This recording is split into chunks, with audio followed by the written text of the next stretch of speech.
اور جی دائیں طرف سلام پھیرا سارے حافظ ہو گئے. اچھا وہ سٹوری پوری پتا کیجے. ایک قادری مرید کی شادی ہو گئی, بیچارہ پڑھا لکھا نہیں تھا, لیکن جس کے ساتھ شادی ہوئی دلہن اس کی تھی حافظہ, قرآن کی حافظہ تھی. پہلے بچیاں بھی کیسی ہوتی تھی, قرآن کی حافظہ ہوتی تھی. جب شادی ہوئی بات اجرے میں ہوئی, گھونگھٹ اٹھایا اور ملنے کی بات کی. دلہن نے کہا آپ کو کیا آتا ہے؟ اس نے کہا کچھ نہیں آتا, غوث پاک کا نام آتا ہے. تو کہا میں قرآن کی حافظہ ہوں اور ابھی آپ سے ملاقات نہیں ہوگی, پہلے آپ بھی حافظ قرآن بنیے, ہمارے معیار کے مطابق بن کے آئیے. جب آپ حافظ جی بن جائیں گے, ہم حافظہ ہیں, تو اس کے بعد تمہاری ہماری ملاقات ہوگی. غوث پاک کی مسجد میں جا کے بیٹھ گئے. جب غوث پاک کی مسجد میں جا کر کے بیٹھے تو غوث الاعظم دستگیر کی مسجد میں جا کر کے بیٹھے. فجر کا وقت ہوا تو سوچا کہ حضرت خانقاہ سے نکلیں گے تو اپنا مقدمہ پیش کر دیں گے. تو عرض کی حضور میری شادی ایک حافظہ سے ہوئی ہے, اور میں اس کے پاس گیا تو اس نے کہا کہ تم بھی حافظ بن کے آؤ پھر ملاقات کرنا ورنہ نہیں آنا. تو حضرت اب میں کیا کروں, میں اتنے دن تک صبر تو نہیں کر سکتا. فرمایا فجر کی نماز میرے پیچھے پڑھنا, میں ابھی نماز پڑھاؤں گا, میرے پیچھے نماز پڑھنا فجر کی. اور اس نے کہا ٹھیک ہے حضور. اس کے بعد اذان تو ہو چکی تھی, حضرت تشریف لائے, نماز ہوئی. حضرت نے جب نماز کا سلام پھیرا تو دائیں طرف جتنے مقتدیوں کو حضرت نے دیکھا دایاں سلام پھیرتے وقت, تو دائیں طرف کے جتنے تھے وہ سب حافظ قرآن ہو گئے. اور جب بائیں طرف سلام پھیرا نا, تو جتنوں کو دیکھا بائیں طرف کے سارے حافظ قرآن ہو گئے.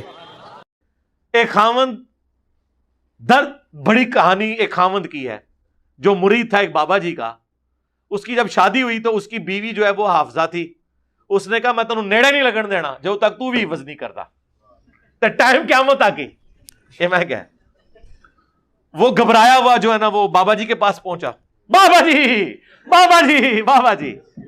وہ جب وہاں پہنچا بابا جی کے پاس, بابا جی بڑے پریشان ہوئے. ان کا کوئی نہیں بیٹا کر لیتے ہیں, تو فجر کی نماز میرے ساتھ پڑھی.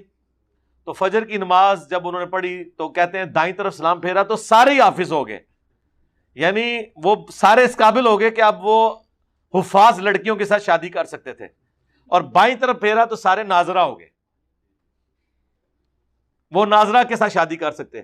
یہ مولویوں کی ساری سٹوریاں عورتوں سے شادیوں سے شروع ہو کے اس کے اوپر ہی ختم ہوتی ہیں. یہ کرامتی وچ بھی ہے پیچھے ویاہ بڑے ایسی کہ وہ ایک شادی ایسی عورت کے ساتھ ہوگی جو حافظ قرآن تھی, اس نے اپنے خامد کو نزدیک نہیں لگنے دیا. تو پیر صاحب کے پاس گیا تو انہوں نے سرکار اصحاب صفا اس طریقے سے اگر قرآن سیکھ جاتے تو نبی علیہ السلام ان کے اوپر ایفرٹ پٹ کرتے. مسند احمد میں حدیث ہے کہ جو قیدیوں کے چھوٹنے کا فدیہ رکھا گیا تھا نا, جو نہیں پیسے دے سکتے تھے وہ مسلمانوں کو تعلیم دیں, تو نبی علیہ السلام سلام پھیر کے حافظ بنا دیتے نا. اس طرح علم ٹرانسفر ہوتا ہے.